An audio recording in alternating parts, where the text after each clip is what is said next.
जीत ले हम सारी दुनिया।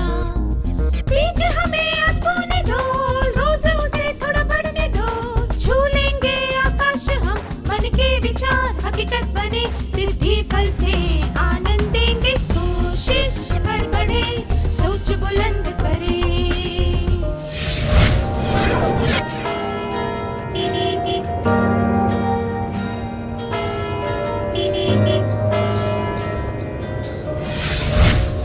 नमस्ते छात्रों, क्या आप सब मजे में हैं? बहुत बढ़िया। आशा करता हूं कि आपको वो सत्र याद होगा जिसमें हमने कुछ हानिकारक भावनाओं के बारे में बात की थी।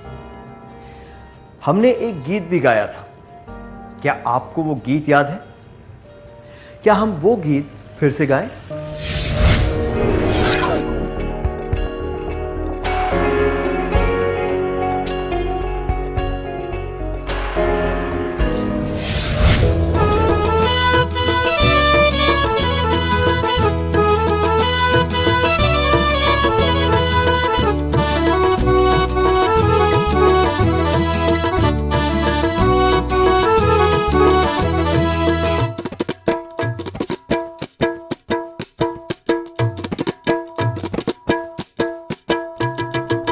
शाखा देख लता को जैसे जगे भावना, मिलन की जगे भावना, हमको जगे भावना। शाखा देख लता को जैसे जगे भावना, मिलन की जगे भावना, हमको जगे भावना। खुशी देख खुश होना, खुश बस जाए, खुशी बस जाए, मन में खुशी बस जाए। क्रोध देख क्रोध आए, क्रोध खोले, क्रोध खोले, मन में क्रोध खोले। शाखा देख लता को जैसे जगे भावना, मिलन की जगे भावना, हमको जगे भावना।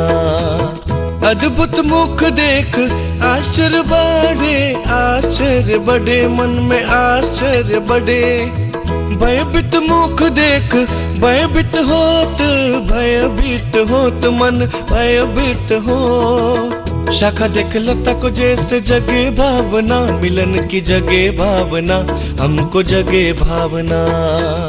आनंदित मुख देख आनंद खिले, आनंद खिले, मन में आनंद खिले। चिंतित मुख देख चिंता लगे, चिंता लगे, मन को चिंता लगे। शाखा देख लता को जैसे जगे भावना, मिलन की जगे भावना, हमको जगे भावना। शाखा देख लता को जैसे जगे भावना, मिलन की जगे भावना, हमको जगे भावना।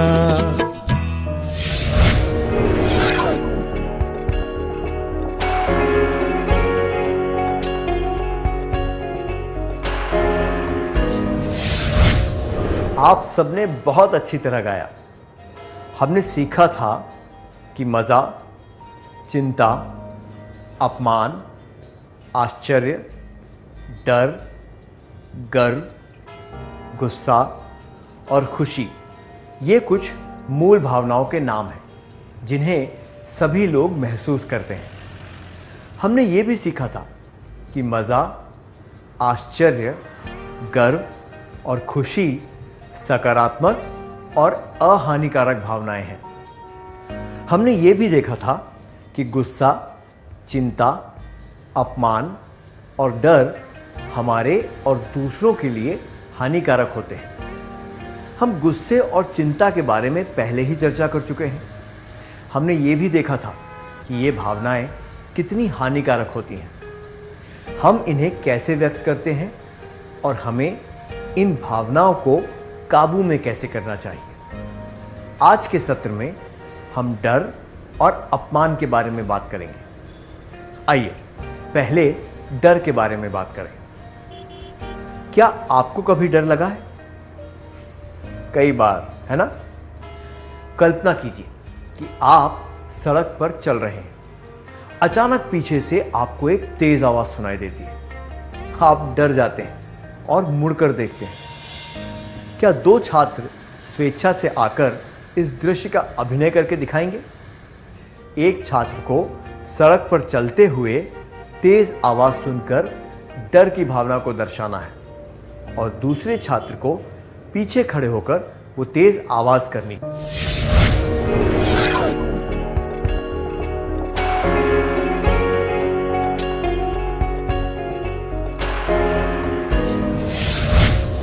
आपने बढ़िया किया, धन्यवाद। जब हम डरे हुए होते हैं तब हमारे दिल की धड़कनें बढ़ जाती हैं, शरीर में गर्मी आ जाती है, पसीना आने लगता है, शरीर कांपने लगता है, मुंह सूख जाता है और सोचने की शक्ति कम हो जाती है। हम कोई गलत निर्णय ले लेते हैं या फिर कोई गलती कर बैठते हैं। इसकी वजह से हमें कष्ट होता है और दुख उठाना पड़ता है। कई बार हमारे व्यवहार की वजह से दूसरों को भी परेशानी होती है। क्या अब हम एक कार्यकलाप करें? आपको किन परिस्थितियों में डर लगा है? क्या जोड़ियां बनाकर एक दूसरे को इस बारे में बता सकते हैं?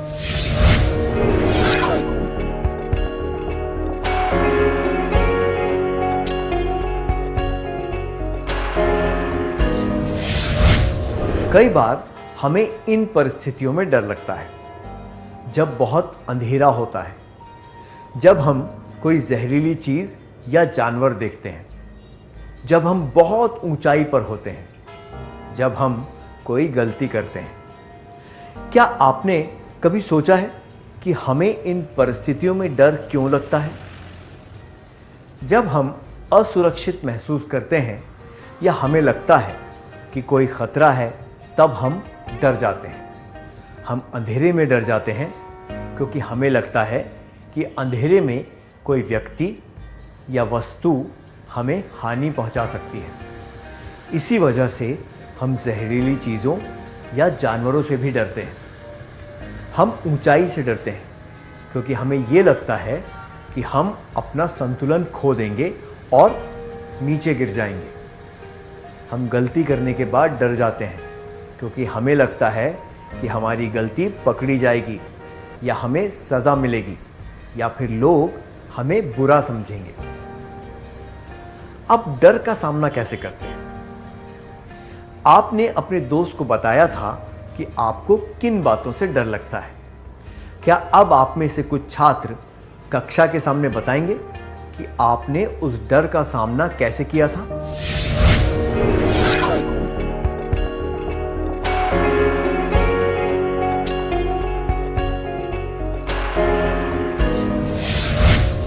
अपने अनुभवों के बारे में बताने के लिए शुक्रिया। क्या अब हम देखें कि हम किस तरह से डर का सामना कर सकते हैं? जब हमें लगता है कि कोई चीज या बात हमें हानि पहुंचा सकती है तो हम डर जाते हैं। हमें ये लगने लगता है कि हमें किसी भी तरह की हानि नहीं पहुंचनी चाहिए। इस तरह की भावना मन में आ जाए तो हम सामान्य रूप से काम नहीं कर पाते। इसलिए हमें अपने डर को दूर करना सीखना चाहिए। हमें खुद को संभालते हुए परिस्थिति को समझना चाहिए और उसके अनुसार कोई उचित कदम लेना चाहिए। उदाहरण के लिए, जब आपके हाथ में लालटेन या टॉर्च हो तो आपको अंधेरे में डर नहीं लगता। गाना गाने या सुनने से अकेलापन कम हो जाता है। जहां तक गलती पकड़े जाने का सवाल है, हम चाहे जितनी भी कोशिश कर लें, वो एक दिन सामने आ ही जाती है। गलती छुपाने से केवल परेशानी बढ़ती है। हमारे मन में हमेशा ये डर बना रहता है कि हम पकड़े जाएंगे, पर गलती मान लेने से डर चला जाता है। आपको जिन परिस्थितियों में डर लगता है, उनका सामना आप कैसे करेंगे? जब हमें डर लग रहा हो तब बहुत ज्यादा घबराना नहीं चाहिए, बल्कि स्थिति को समझते हुए अगले कदम के बारे में सोचना चाहिए और उसके अनुसार काम करना चाहिए। अगर हमने कोई गलती की हो तो हमें अपनी गलती मान लेनी चाहिए ताकि हम आगे की परेशानी से बच सकें और इस बात का डर भी न रहे कि हमारी गलती पकड़ी जाएगी। आइए साथ मिलकर कहें, जब हमें डर लग रहा हो तब बहुत ज्यादा घबराना नहीं चाहिए, बल्कि स्थिति को समझते हुए अगले कदम के बारे में सोचना चाहिए और उसके अनुसार काम करना चाहिए। अगर हमने कोई गलती की हो तो हमें अपनी गलती मान लेनी चाहिए ताकि हम आगे की परेशानी से बच सकें और इस बात का डर भी न रहे कि हमारी गलती पकड़ी जाएगी।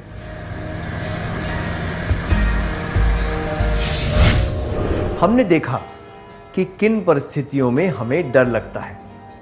अब हम देखेंगे कि कोई हमें डराए तो हमें क्या करना चाहिए। क्या किसी ने आपको कभी डराया या धमकाया है? कभी तो ऐसा हुआ ही होगा, है ना? धमकियां दो तरह की होती हैं। आइए हम ये समझने के लिए एक परिस्थिति पर ध्यान दें। आप स्कूल देर से पहुंचे हैं। आपके शिक्षक ने आपको धमकाया है कि वो आपको सजा देंगे। आप क्या करेंगे? एक, मैं माफी मांगूंगा या मांगूंगी और यह निश्चय कर लूंगा या कर लूंगी कि अब से स्कूल देर से नहीं आना है। दो, मैं घर वापस चली जाऊंगी या चला जाऊंगा और स्कूल जाना बंद कर दूंगी या बंद कर दूंगा। तीन, मैं रोकर तमाशा खड़ा कर दूंगा या खड़ा कर दूंगी।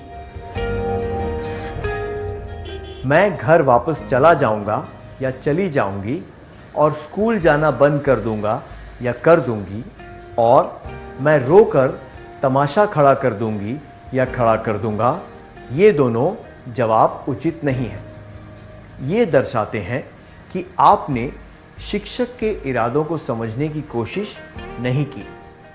आपके शिक्षक चाहते हैं कि आप समय का पालन करें, इसलिए उनकी धमकी में आपकी भलाई छुपी है। उचित जवाब है कि मैं माफी मांगूंगा या माफी मांगूंगी और यह निश्चय कर लूंगा या कर लूंगी कि अब से स्कूल देर से नहीं आना है, क्योंकि इससे पता चलता है कि आप शिक्षक की धमकी का सही अर्थ समझ गए हैं।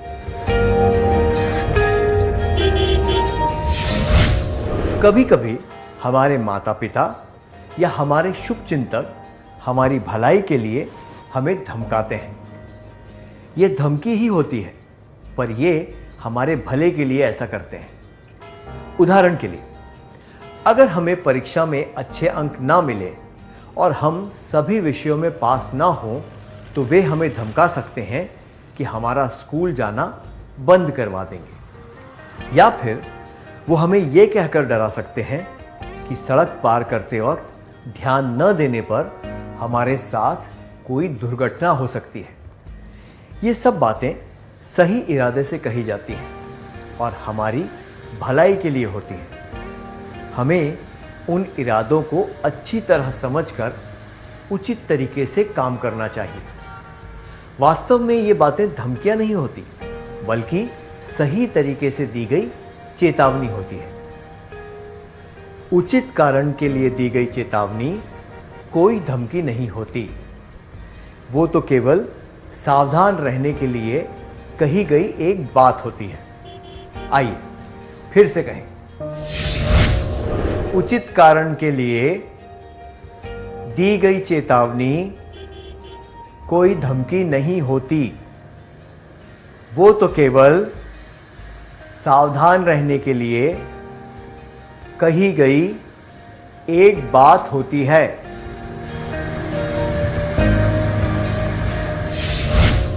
दूसरी तरह की धमकी हानि पहुंचाने के इरादे से दे दी जाती है।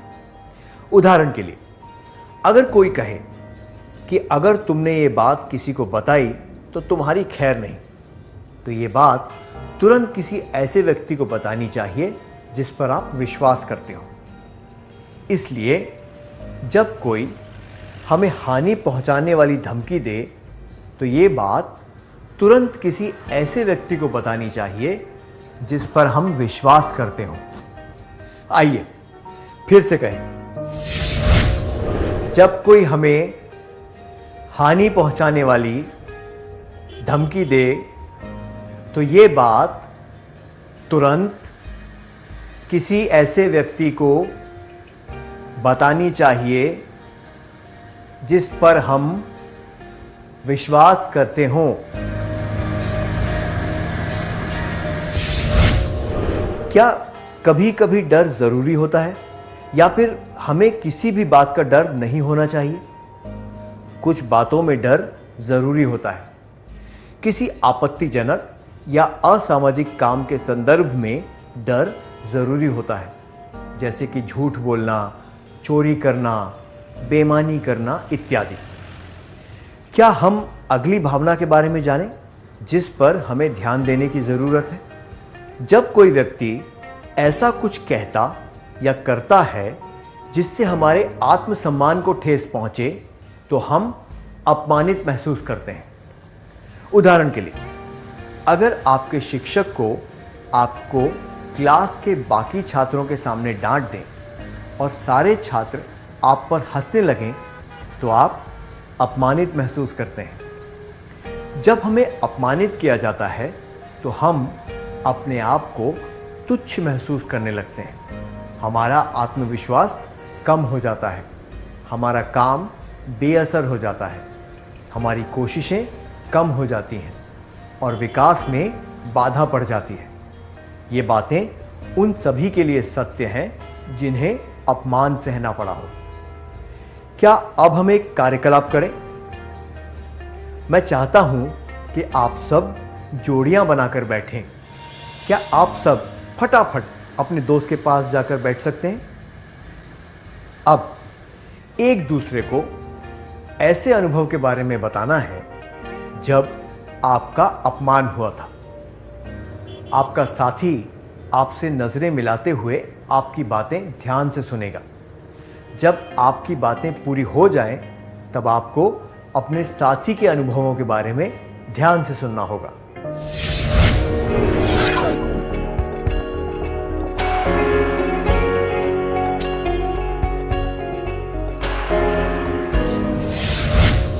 अपने अनुभवों के बारे में खुलकर बताने के लिए शुक्रिया। आमतौर पर लोग तब अपमानित महसूस करते हैं जब उन्हें उनके सांवले रंग, छोटे कद, शरीर, मोटा या बहुत पतला, या परिवार के सामाजिक स्तर के कारण चिढ़ाया जाता है। जब किसी को सबके सामने डांटा या पीटा जाता है तब वे अपमानित महसूस करते हैं। भारत जैसे देश में सांवला रंग और छोटा कद होना आम बात है। उसी तरह छोटा कद, पतलापन या मोटापा खानदानी हो सकता है। इनके आधार पर किसी को तुच्छ समझना और चिढ़ाना ठीक नहीं होता। सब लोगों के परिवार का सामाजिक स्तर एक जैसा नहीं होता। इसके कई कारण हो सकते हैं, इसलिए इसके आधार पर किसी को चिढ़ाना तो बहुत ही गलत होता है। अपने आप को तुच्छ महसूस करने के बजाय हमें परिस्थितियों को बेहतर रूप से समझना चाहिए। अगर किसी को सबके सामने डांटा या पीटा गया हो तो उस स्थिति पर गौर करना चाहिए और ध्यान रखना चाहिए कि भविष्य में ऐसा ना हो। अपमानित होने की वजह से जो दुख होता है वो हमें किसी विश्वसनीय व्यक्ति के साथ बांटना चाहिए। इससे हम बेहतर महसूस करेंगे। आइए अब अगली बात पर ध्यान दें। ऐसा नहीं है कि केवल हम ही अपमानित महसूस करते हैं। जाने अनजाने में हम भी कई बार दूसरों को अपमानित कर देते हैं। आइए इस परिस्थिति पर नजर डालें। रवि आपकी क्लास में नया आया है। वो थोड़ा लंगड़ा के चलता है। आपके दोस्त उसे चिढ़ाने के लिए उसके सामने लंगड़ा कर चलने के बारे में सोचते हैं। आप क्या करेंगे? एक, जब सारे लोग उस तरह चलेंगे तो मैं उन्हें देखकर जोर से हंसूंगा या हंसूंगी। 2, मैं वहां से चला जाऊंगा या चली जाऊंगी। 3, मैं अपने दोस्तों से कहूंगा या कहूंगी कि ऐसा नहीं करना चाहिए। जोर से हंसने का मतलब है रवि का मजाक उड़ाना और उसे अपमानित करना। अगर आप वहां से चले जाते हैं तो यह दर्शाता है कि आप रवि को दुख नहीं पहुंचाना चाहते, पर आप अपने दोस्तों का सामना करने की हिम्मत नहीं रखते। इस परिस्थिति में सबसे उचित जवाब होगा अपने दोस्तों को स्पष्ट रूप से ऐसा कहना कि वो ऐसा ना करें।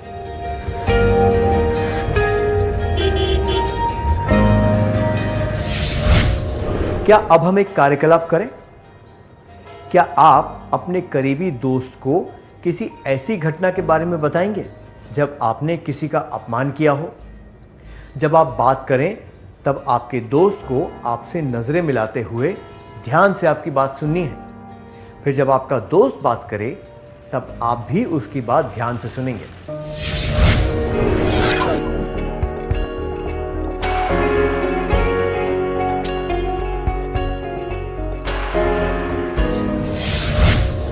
अपनी बात खुलकर बताने के लिए शुक्रिया। जिस तरह लोग हमें सांवले रंग, छोटे कद, मोटे या पतले शरीर या हमारे परिवार के सामाजिक स्तर के आधार पर चिढ़ाते और अपमानित करते हैं, उसी तरह कभी हमने भी उन्हें चिढ़ाया होगा, है कि नहीं? हमने गुस्से में आकर या बिना सोचे समझे ऐसा कर दिया होगा। पर किसी को चिढ़ाना कोई मजाक की बात नहीं होती। खेल और मजाक खुशी के लिए होने चाहिए, किसी को दुख पहुंचाने के लिए नहीं। उसी तरह गुस्सा करने का एक सही ढंग होना चाहिए। हमें सामने वाले व्यक्ति को यह बताना चाहिए कि हमारे गुस्से का कारण क्या है और ये ध्यान रखना चाहिए कि हम उसे ठेस ना पहुंचाएं। अगर हमारी बात से किसी को ठेस पहुंचती है तो फिर गुस्से का कारण बताने का कोई मतलब नहीं रह जाता। ठेस पहुंचाने वाली बात कहने से उस व्यक्ति को मानसिक पीड़ा पहुंच सकती है। इसलिए हमें खुद को तुच्छ या किसी से कम नहीं समझना चाहिए, ना ही हमें ऐसा कोई काम करना चाहिए जिससे दूसरों का अपमान हो। आइए फिर से कहें, हमें खुद को तुच्छ या किसी से कम नहीं समझना चाहिए, ना ही हमें ऐसा कोई काम करना चाहिए जिससे दूसरों का अपमान हो। क्या अब हम अगला कार्यकलाप करें? हमने सीखा था कि मजा, चिंता, अपमान, आश्चर्य, डर, गर्व, गुस्सा और खुशी ये कुछ मूल भावनाओं के नाम हैं जिन्हें हम सभी महसूस करते हैं। हमने ये भी सीखा था कि हमारा चेहरा वो भावना दर्शा देता है जो हम महसूस कर रहे हैं। क्या ये संभव है कि केवल चेहरे को देखकर हम ये बता दें कि सामने वाला व्यक्ति क्या महसूस कर रहा है? आपको क्या लगता है कि यह संभव है? तो क्या हम इस बात को अभी जांच कर देखें? आपको एक के बाद एक कुछ चेहरे दिखाए जाएंगे, उसके साथ साथ कुछ भावनाओं के नाम भी दिखाए जाएंगे। क्या आप बता सकते हैं कि हर एक चेहरा कौन सी भावना दर्शा रहा है? मजा, चिंता, अपमान, आश्चर्य, डर, गर्व, गुस्सा, खुशी।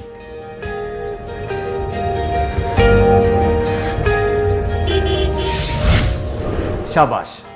चेहरों और भावनाओं के नामों को सही तरीके से मिलाने के लिए धन्यवाद। क्या अब हम आज के सत्र में सीखी बातों का सार संक्षेप कर लें? क्या आप एक एक करके मुझे सारी मुख्य बातें बताएंगे?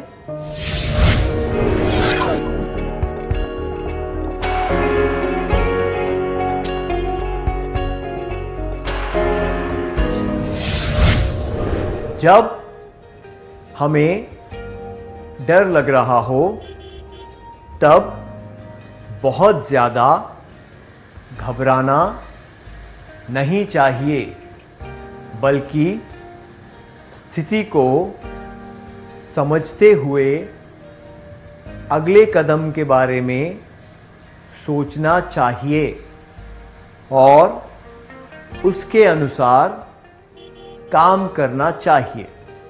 तो हमें अपनी गलती मान लेनी चाहिए ताकि हम आगे की परेशानी से बच सकें। उचित कारण के लिए दी गई चेतावनी कोई धमकी नहीं होती, वो तो केवल सावधान रहने के लिए कही गई एक बात होती है। जब कोई हमें हानि पहुंचाने वाली धमकी दे तो ये बात तुरंत किसी ऐसे व्यक्ति को बतानी चाहिए जिस पर हम विश्वास करते हों। हमें खुद को तुच्छ या किसी से कम नहीं समझना चाहिए, ना ही हमें ऐसा कोई काम करना चाहिए जिससे दूसरों का अपमान हो। बहुत बढ़िया। क्या अब हम कुछ गृह कार्य लिख लें ताकि हमें ये बातें हमेशा याद रहें? आपको परिस्थितियों पर आधारित कुछ प्रश्न और उनके जवाब दिए जाएंगे। आपको हर प्रश्न के लिए सबसे उचित उत्तर चुनना है।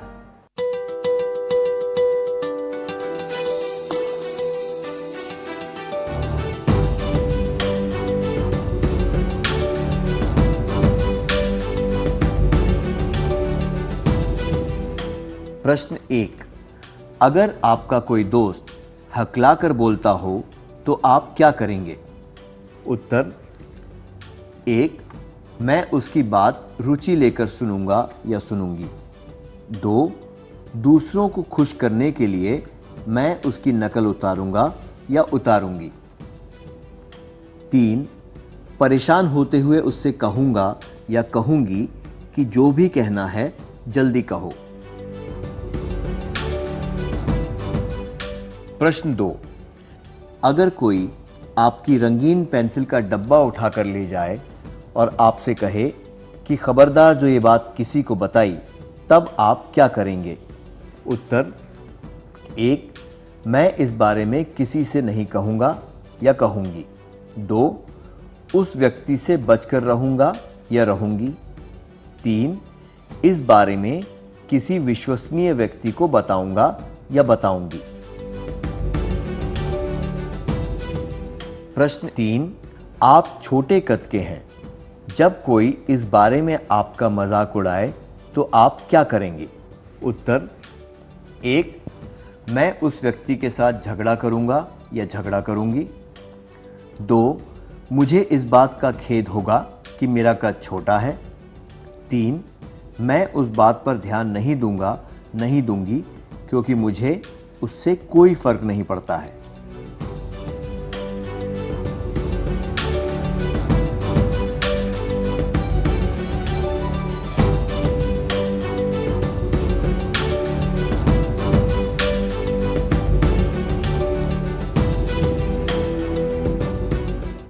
क्या आप अगले सत्र में आने से पहले यह कार्य पूरा करके लाएंगे?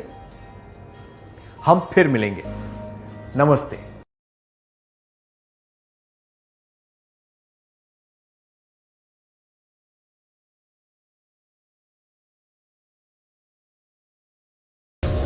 नमस्ते छात्रों, आपका स्वागत है। मुझे विश्वास है कि आप अपना गृह कार्य पूरा करके लाए हैं।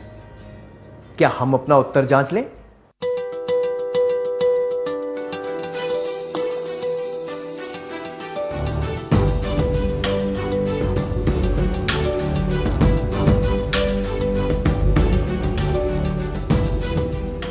प्रश्न 1। अगर आपका कोई दोस्त हकलाकर बोलता हो तो आप क्या करेंगे? पहले प्रश्न के लिए ये जवाब कि मैं दूसरों को खुश करने के लिए उसकी नकल उतारूंगा या उतारूंगी, और ये जवाब कि मैं परेशान होते हुए उससे कहूँगा या कहूँगी कि जो भी कहना है जल्दी कहो, उचित नहीं है। इनसे ये पता चलता है कि आप अपने दोस्त को अपमानित कर रहे हैं। ये जवाब कि मैं उसकी बात रुचि लेकर सुनूंगा या सुनूंगी उचित है, क्योंकि आप अपने दोस्त की स्थिति का मजाक नहीं उड़ा रहे हैं और उसे उसी रूप में अपना रहे हैं। आपका जवाब क्या है?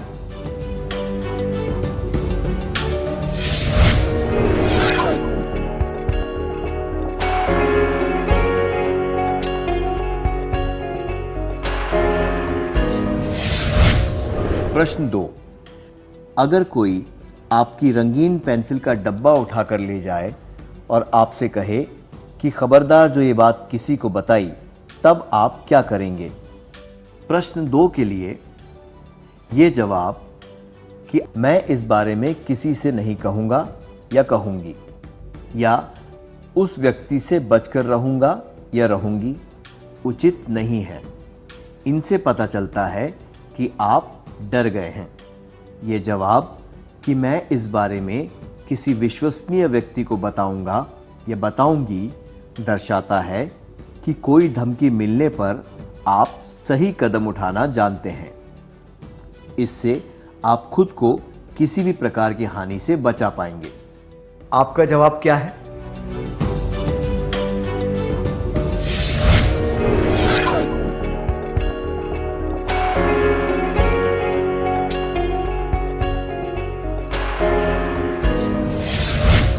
प्रश्न 3। आप छोटे कद के हैं। जब कोई इस बारे में आपका मजाक उड़ाए तो आप क्या करेंगे?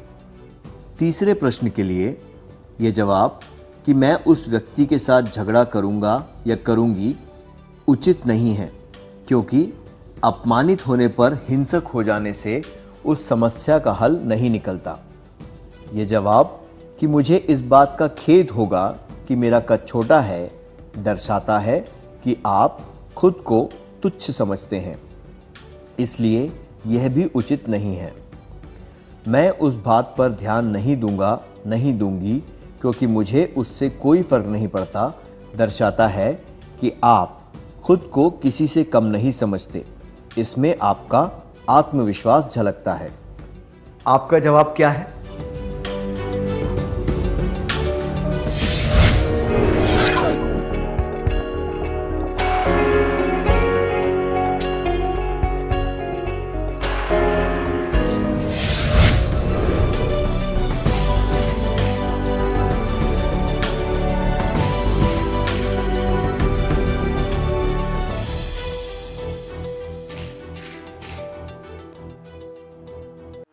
आशा है आपके सारे जवाब सही थे।